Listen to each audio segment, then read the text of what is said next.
Adakah mustahil untuk sampai ke pulau tu? Tak mustahil. Tak mustahil, guys. Pulau itu ada jalan untuk sampai, cumanya susah. Dan pulau itu tak terletak di bawah perut bumi, tidak terletak pada langit 1 dan 2. Pulau itu terletak di atas muka bumi ini. No, guys. Pulau itu terletak di atas muka bumi ini, guys. Bukan di dimensi yang lain, guys. Dimensi kita ini, guys. Amalatu sebalona hijau dor, hatiku sangat terkacau. Balku tinggal empat, ku pegang merah terang. Assalamualaikum warahmatullahi wabarakatuh. Kembali lagi di Indoriek TV. Oke guys, hari ini kita akan menambah ilmu lagi. Hari ini kita akan menambah informasi lagi dan mempertebal keimanan lagi ya. Karena video yang akan kita tengok hari ini adalah kisah tentang Dajjal ya. Sebenarnya aku sudah pernah upload ya video tentang Dajjal ini, tetapi karena video tersebut harus dipadamkan, jadi hari ini kita ganti dengan video yang baru. Tetapi ini ceramahnya atau kuliahnya berbeda dan kajiannya juga berbeda dari Ustadz Wadi Anwar ya guys.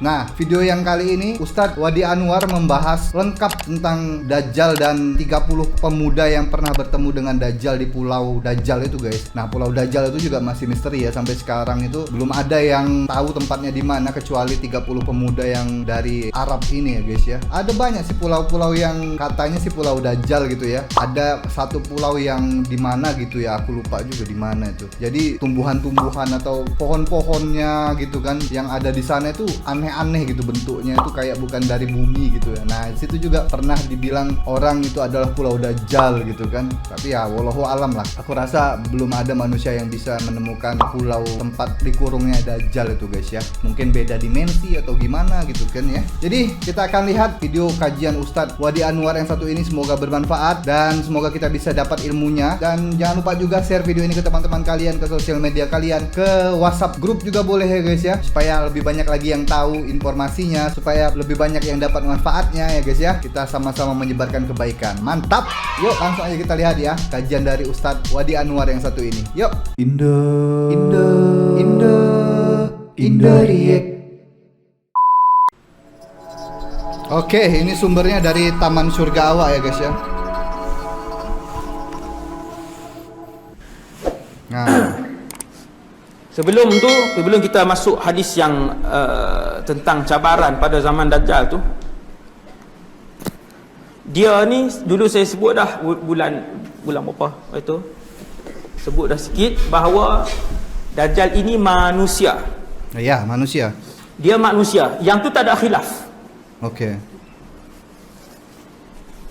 Yang khilaf ialah siapa ibu dan ayah dia, dan pada zaman siapakah dia dilahirkan. Yang tu khilaf. Tak payah bincang. Ya.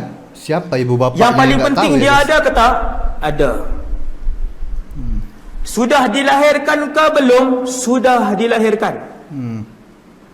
Sudah besar ataupun masih kanak-kanak? Sudah pun besar. Kemudian dia ni macam mana Ustaz? Dia ni minal munzarin, di kalangan makhluk yang dipanjangkan umurnya. Antara makhluk yang dipanjangkan umurnya beribu-ribu tahun, bahkan puluhan ribu tahun umurnya adalah Iblis la'anahullah. Iblis laknatullah alaih. Dia minta dengan Allah, Rabbi anzirni ila yaumi yub'atsun. Iblis sampai hari kiamat. Iblis ya? Asalnya dia ada umur yang tertentu. Oke. Kemudian dia mohon dengan Allah. Ketika dia buat dosa dengan Allah, dia minta, ya Allah, panjangkan usia aku dan keturunanku sehingga hari kiamat. Ya, sampai hari kiamat ya. Iblis orang kata sedang diri. Sedang diri Iblis. Dia tak kata, ya Allah, panjangkan umur aku selama-lamanya. Tak berani dah. Ya Allah, panjangkan umur aku sehingga kiamat. Maksudnya Israfil tiup sangkakala, Iblis dan semua syaitan juga akan mati. Maka Iblis hidup daripada dahulu sampai malam ni. Antara yang berusia panjang minal munzarin, yang dipanjangkan usia adalah Isa alaihi salam. Nabi Isa ya, belum mati. Ribuan tahun yang lalu Nabi Isa diangkat naik ke langit yang kedua, sehingga saat malam ini Nabi Isa belum merasakan kematian. Betul. Dia hidup. Masih hidup ya guys. Antara makhluk yang dipanjangkan nyawa dan umurnya oleh Allah adalah Dajjal laknatullahi alaih. Dajjal, Iblis, Nabi Isa.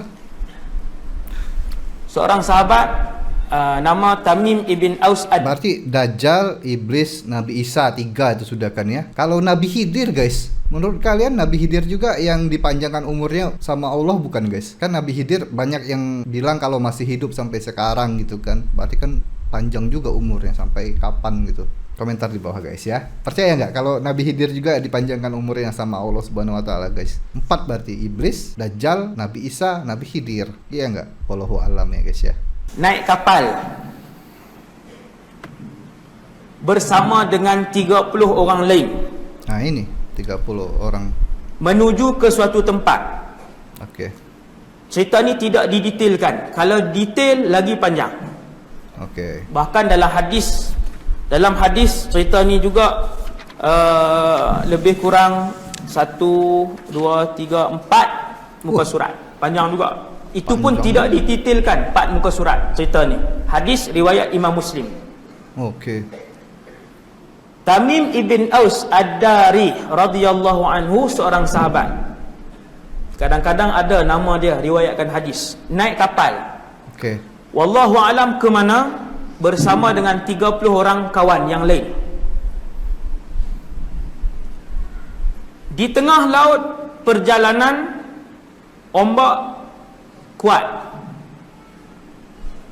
Maka Tamim dan 30 orang lagi hilang arah tujuan selama 30 hari. Sebulan ya. Di laut sebulan. Sesat selama 30 hari. Keluar dengan kapal sampai tengah laut ombak kuat. Kemudian kapal berpusing. Kapal tadi sampai di suatu tempat, dia berpusing dengan kuat, ditolak oleh arus laut, kanan ke kiri, ke depan dan ke belakang, dan tak tahu ke mana hala tuju selama 30 hari. 30 hari. Akhirnya, ni hadis sahih Muslim. Kapal kami sampai di sebuah pulau. Kami pun berhenti di pulau tadi. Turunkan perahu kecil dan menuju ke pulau. Ketika sedang berehat dan mencari keperluan di pulau, keluar seekor binatang yang sangat lebat bulunya, sehingga menutup bahagian depan dan bahagian belakang binatang tadi. Bagian depan, bagian belakang. Sahabat ni tuan-tuan, orang Arab, tuan-tuan jangan kata mereka tak ada zoo kot ustaz, mereka tak boleh bagi tahu yang tu nama dia pelanduk ke, gajah ke, yang tu zirafah ke. Tuan-tuan sekalian, Madinah Al-Munawwarah pada zaman Rasulullah hidup dikelilingi oleh hutan tebal. Madinah. Yang tu kena belajar mata pelajaran Atlasul Hadis. Ada hutan di Madinah dulu Peta ya? hadis. Madinah pada zaman Rasulullah dikelilingi oleh hutan tebal. Tebalnya hutan pada zaman Nabi, sehingga kan para sahabat selalu terserempak dengan singa, gajah, binatang-binatang buah ni dalam hutan, kecuali di bahagian utara. Sini utara, belah sini. Di bahagian sini? Barat laut, tenggara, barat daya ke apa tu? Yang sebelah sini. Hanya bahagian situ sahaja, di bahagian utara Madinah sahaja pada zaman Rasulullah yang kawasannya terbuka, tak ada hutan tebal. Sebab tu padahal di Madinah itu padang pasir ya guys, ada hutan juga ternyata ya. Aku baru tahu juga guys, hutan tebal, dikelilingi hutan tebal waktu zaman Nabi, zaman Rasul ya. Ada singa, ada gajah. Sekarang hilang hutan itu, nggak ada lagi hutan itu ya. Waktu perang Khandaq, Nabi hanya membuat parit gergasi di kawasan yang terbuka tu saja. Kawasan lain Madinah, kenapa tentera musuh tak serang? Kerana jawapan dia, kawasan lain Madinah dikelilingi oleh hutan tebal, dan sebahagian kawasan lain Madinah dikelilingi oleh tanah yang panas. Hak burkan tu, hak tanah panas tu, tak boleh lalu, tentera tak boleh lalu kawasan tu. Okey, kembali pada tajuk tadi. Jadi para sahabat Sahabat ni, Tanah dia panas gimana? sahabat pernah melihat binatang-binatang. Kalau binatang itu pernah dilihat dan dikenali sahabat, sahabat kan sebut binatang itu binatang apa. Tapi disebabkan binatang ini kali pertama sahabat tengok dipenuhi oleh bulu yang menutup muka dan keseluruhan tubuh dia. Oh, okey, bulunya Maka untuk kata muka. Tamim ibn Aus Ad-Dari, kami melihat binatang yang pelik ini yang ditutupi seluruh badannya dengan bulu, dan akhirnya binatang itu menghampiri kami. Keluar pulau lepas 30 hari, lalu kawasan berombak yang tinggi tadi ni, jumpa satu pulau, turun dengan perahu kecil, duduk situ, keluar seekor binatang, binatang tu datang ke mereka. Akhirnya bila sampai ke dekat, binatang tu berkata, "Man antum?" Oh, siapa kalian? Kamu, siapa kamu? Binatang tu tanya pula, "Kalian siapa?" Okey. Terjun laut balik tak tuan-tuan? Binatang, lembu mai kita. Binatang Dia kata, ngomong. "Pakcik, mai mana ni? Tak pernah nampak." Lembu. Allahu Akbar. Berani orang Arab, tuan-tuan tengok. Bila binatang tadi datang, dahlah binatang tu pelik, dia datang, dia tanya, "Man antum?" Siapa kalian? Bercakap bahasa Arab. Oh. Hadis riwayat Imam Muslim, hadis ni. Maka jawab Tamim ibn Aus Ad-Dari, kami pun jawab kepada binatang tadi, "Ya Rasulullah." Rupanya Tamim duk cerita ke Nabi kisah ni. Nak suruh Nabi hurai, apa dia ni, "Ya Rasulullah, pulau tu pulau apa? Binatang tu binatang apa? Benda apa ni yang kami duk tengok ni, ya Rasulullah?" Maka kami pun jawab kepada binatang tadi, "Kami pemuda Arab." Ketika itu ke-30 orang ini kesemuanya beragama Nasrani, Kristian. Belum Islam. Ada Kristian yang Arab, bukannya semua orang Kristian ni Eropah kan, ada yang Arab. Jadi mereka pun jawab, "Kami orang Arab, pemuda Arab daripada semenanjung tanah Arab, kami keluar dengan kapal, kemudian sesat selama 30 hari, tak tahu ke mana, kanan ke kiri, ke depan ke belakang, ditolak oleh ombak yang kuat, akhirnya terdampar di pulau ni." Kemudian kami tanya binatang tadi, dan tanya lagi, patutnya lari lama dah. Dia tanya pula, "Wama anti?" Kamu ni benda apa? Oh, benda apa katanya? Takkan nak tanya nama apa? Maka sahabat ni Tamim bin Aus kata, "Kamu ni benda apa?" Jawab binatang tadi, "Ana Al-Jassasah." Tu nama dia. Al-Jassasah. Jangan buat nama anak pula. Kan, Muhammad Jassasah. Ni nama binatang tak elok ni. Para ulama khilaf pendapat. Antara pendapatnya mengatakan bahawa Jassasah ini ialah iblis. Oh. Antara pendapatnya ialah Jassasah ini ialah iblis yang berupa. Tapi banyak lagi pendapat lain, macam-macam pendapat lain, banyak kan, banyak pendapat. Tapi binatang itu kakinya ada berapa guys ya? Ustaz tadi nggak bilang ada kakinya ada 2 atau kakinya ada 4 gitu ya. Kalau 2 banyak bulu gitu kan kayak monyet jadinya, kayak King Kong gitu kan, banyak bulu, mukanya juga ditumbuhin bulu kalau King Kongnya. Kalau kaki 2 ya. Kalau kaki 4 yang mukanya sama belakang sama depan itu ditutupi bulu tuh kan ada juga binatang yang kayak di Amerika itu guys. Nah itu nggak tahu nih kakinya ada berapa kaki binatang itu. Tapi kalau ulama-ulama bilang ya itu semacam iblis ya. Menurut kalian apa guys binatang itu guys? Iblis atau binatang betulan gitu? Komentar ya guys ya di bawah. Anal Jassasah. Binatang tu kata, "Nama aku Jassasah." Lalu Tamim dan kawan-kawannya tanya, "Jassasah tu benda apa? Apa tugas dia?" Lalu jawab Jassasah tadi, "Di dalam gua sana, di tengah-tengah pulau, ada seorang lelaki." Dia tak jawab soalan ni, Jassasah tu apa. Di dalam gua, di tengah-tengah pulau, ada seorang lelaki yang sangat ingin untuk berjumpa dengan kalian. Pulau yang sebulan sesat, baru jumpa satu pulau yang tak ada manusia, tiba-tiba ada seorang lelaki di pulau tu. Sangat teringin untuk berjumpa dan bertanyakan kepada kalian. Maka jawab Tamim ibn Aus, "Ayuh kita berjumpa dengan dia." Punya berani orang Arab. Ayuh jom pergi jumpa pula. Ini betul ya. Dah lah duk bersembang dengan binatang tadi. Kemudian binatang ni bawa, Jassasah ni bawa masuk sampai satu tempat. Oh, diiringi sama jasasah tadi. Apabila kami masuk ke dalam gua itu, tempat yang tersembunyi itu, maka kami dapati di dalamnya ada seorang manusia lelaki. Manusia, mata dua, hidung, mulut, telinga, rambutnya panjang, keriting, tubuh badannya sangat besar. Manusia, bukan jin. Kedua-dua tangannya diikatkan dengan besi yang keras dan banyak sehinggalah ke lehernya. Kita kalau baca bahasa Arab kita tak tahu maksud dia macam mana. Belajar dengan guru tunjuklah, diikat macam ni. Macam ni. Oh gitu. Dua-dua tangan tak di sini. Kemudian ikat dengan rantai besi. Tak boleh bergerak sedikit pun. Dan kedua-dua kakinya dirapatkan pahanya sampai ke dada. Nampak macam tu? Kemudian diikat dengan besi yang banyak. Lalu berkata lelaki itu kepada kami, "Man antum? Siapa kalian?" Kami pemuda Arab, Kristian, Nasrani, keluar daripada semenanjung tanah Arab. 30 hari kami sesat di tengah laut, cerita semua. Dan akhirnya kami jumpa dengan jasasah di pulau kamu.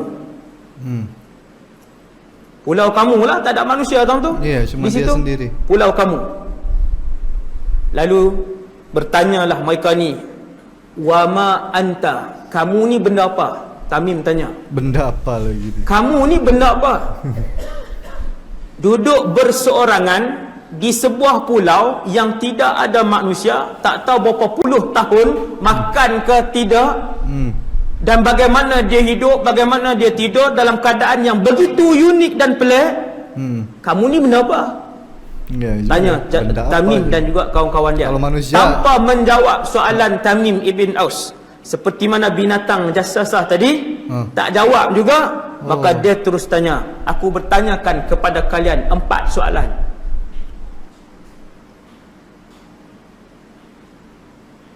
Soalan yang pertama, apakah keadaan Nakhlu Baisan, kebun Baisan?" Mereka ni jawab, pohonnya masih mengeluarkan buah-buah kurma yang banyak. Jawab lelaki pelik yang diikat tadi ni, "Sesungguhnya sudah sangat hampir satu masa kebun itu tidak akan lagi mengeluarkan buah-buahnya walaupun sebiji." Satu bagaimanakah keadaan Buhairah Tabariyah? Bagaimana keadaan Tasik Tabariyah? Apakah airnya masih banyak? Jawab mereka, airnya masih banyak. Sesungguhnya sudah sangat hampir airnya akan kering dan tidak akan dapat dimanfaatkan oleh penduduk sekitarnya. Jadi dia ni duk beritahu ni. Apa petanda dia? Dan yang ketiga dia tanya tentang Ainu Zughar. Bagaimana keadaan mata air Zughar? Jawab mereka, mata air Zughar juga masih banyak. Jawab lelaki yang diikat tadi, akan sampai satu waktu, sudah hampir, air itu juga akan kering. Apa berita Nabi kepada orang-orang yang tidak tahu membaca? Tengok tanya soalan dia. Soalan biadab Apa khabar tentang Nabi kepada orang-orang yang tak tahu membaca? Nabiul Ummiyin. Dia tanya. Nabi kepada orang buta huruf. Jawab pemuda Nasrani 30 orang, Nabi itu dah keluar dan dia dah berhijrah ke Madinah. Aqatalahul Arab, adakah orang Arab berperang dengan dia? Ya, orang Arab berperang dengan dia dan dia menang setiap kali peperangan. Jawab lelaki ini, sesungguhnya beruntunglah mereka-mereka yang mengikuti lelaki itu, Nabi Muhammad, dan beruntunglah sesiapa-siapa yang taat kepada lelaki tersebut. Dajjal lagi sesungguhnya bilang gitu, aku ialah, kan saya lelaki tadi kan, tadi tuan-tuan duk bayang saya pula, aku ialah Al-Masihud Dajjal. Dia pun jawab. Dajjal. Tuan-tuan sekalian, maksudnya dalam alam ini tuan-tuan, semenjak Allah cipta Dajjal, dia dilahirkan oleh ibu dia daripada pasangan ibu dan ayah, kemudian dia membesar, kemudian ditangkap dan diikat di pulau itu. Oleh siapa-siapa tu kita tak payah cerita, yang tu sebab khilaf dia terlalu banyak. Cumanya sampai ke saat malam ini, di situlah dia berada, di pulau itulah dia berada. Adakah mustahil untuk sampai ke pulau tu? Tak mustahil. Tak mustahil guys. Pulau itu ada jalan untuk sampai, cumanya susah. Dan pulau itu tak terletak di bawah perut bumi, tidak terletak pada langit 1 dan 2. Pulau itu terletak di atas muka bumi ini.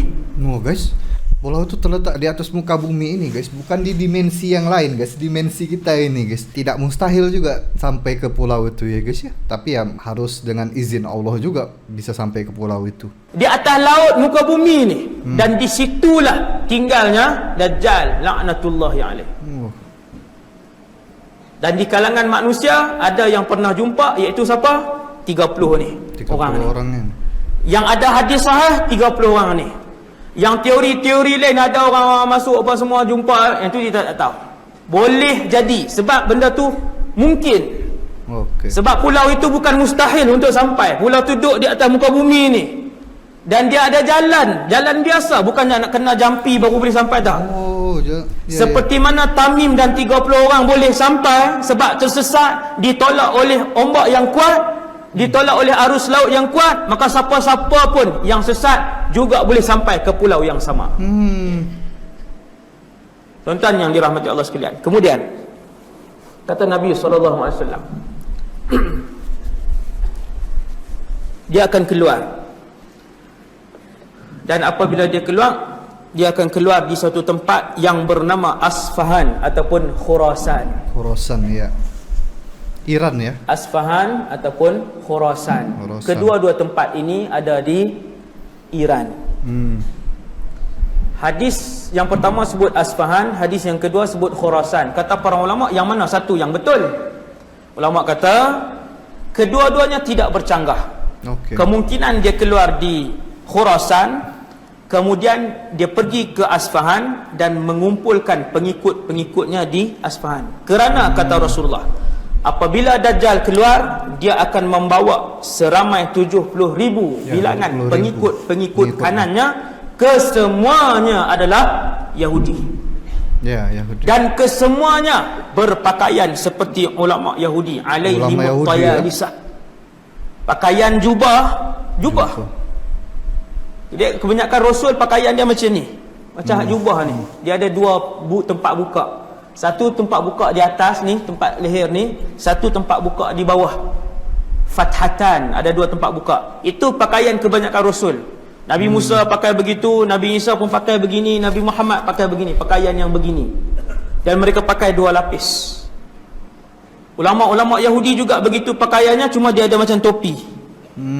Ke-70,000 itu adalah tentera elit Dajjal.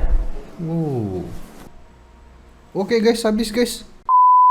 Oke, itu dia tadi ya penjelasan atau kajian Ustadz tentang Dajjal, lokasi tempatnya Dajjal di mana, pulaunya Dajjal di mana. Ternyata Pulau Dajjal itu bukan dimensi yang lain guys, ini tetap dimensi kita, dimensi manusia ini guys ya. Dan kata Ustadz Wadi Anwar tadi, bisa saja orang-orang, boleh saja orang-orang sampai ke pulau itu gitu kan, cuma nggak tahu di mana gitu kan, karena ada jalannya, jalan seperti biasa gitu kan. 30 pemuda itu juga langsung bisa sampai ke pulau itu, berarti kan pulau itu memang benar-benar ada di atas muka bumi kita ini guys, bukan di tempat lain, bukan di bawah bumi atau di atas langit gitu kan, bukan di dimensi yang lain gitu kan, benar-benar di sini tempat Dajjal itu. Jadi ya bisa jadi ya orang-orang yang menerka-nerka bahwa ini Pulau Dajjal, ini Pulau Dajjal. Ada kan yang di internet itu yang bilang Pulau Dajjal tuh ini, Pulau Dajjal tuh ini. Bisa jadi tuh guys ya, cuman nggak tahu juga, wallahu alam juga ya guys ya. Menurut kalian gimana guys? Pendapat kalian gimana tentang Pulau Dajjal ini? Apakah memang benar-benar bisa kita temukan atau gimana? Kalau mungkin kalian juga pernah baca-baca atau pernah lihat-lihat artikel atau berita-berita tentang pulau-pulau yang mirip-mirip dengan Pulau Dajjal ini, komentar di bawah ya guys ya.